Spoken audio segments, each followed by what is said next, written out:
বর্তমান সময়ের খুবই আলোচিত বিষয় চ্যাট জিপিটি। তো আমরা আজকে দেখব এই চ্যাট জিপিটি আমরা কীভাবে ব্যবহার করব। তো এখানে আমি যদি গুগলে যে সার্চ দেই চ্যাট জিপিটি, প্রথম যে অপশানটা আসবে এই অপশানটিকে আমি যদি ক্লিক করি, ক্লিক করার পরে ফ্রন্ট পেজ চলে আসবে ট্রাই চ্যাট জিপিটি। তো এখানে যদি আমি ক্লিক করি, ক্লিক করার পরে দুইটা অপশান, একটা হচ্ছে লগ ইন, একটা হচ্ছে সাইন আপ। তো যার আগে আইডি খোলা আছে সে সাইন আপ করবে, লগ ইন করবে, আর যার খোলা আইডি ওপেন করতে হবে সে সাইন আপ করবে। তো যেহেতু আমার আগে আইডিটা খোলা আছে এই কারণে আমি কী করলাম, লগ ইন করলাম। লগ ইন করার পরে এখান থেকে আমার ইমেল অ্যাড্রেস, তো ইমেল অ্যাড্রেসটা আমার সেভ করা ছিল, এটা দিয়ে দিলাম। পাসওয়ার্ডটা আমার সেভ করা, এখানে একটা দিয়ে দিলাম। দিয়ে দেওয়ার পরে যে অপশান চলে আসছে। এখন এখানে আমি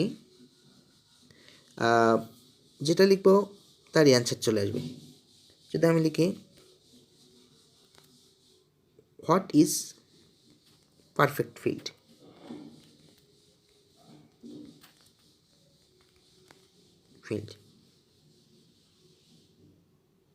কত সুন্দর করে চলে আসছে, যে অ্যান্সারটা চলে আসছে। এর perfect field can refer to a variety of things depending on the context, but gradually এভাবে চলে আসবে।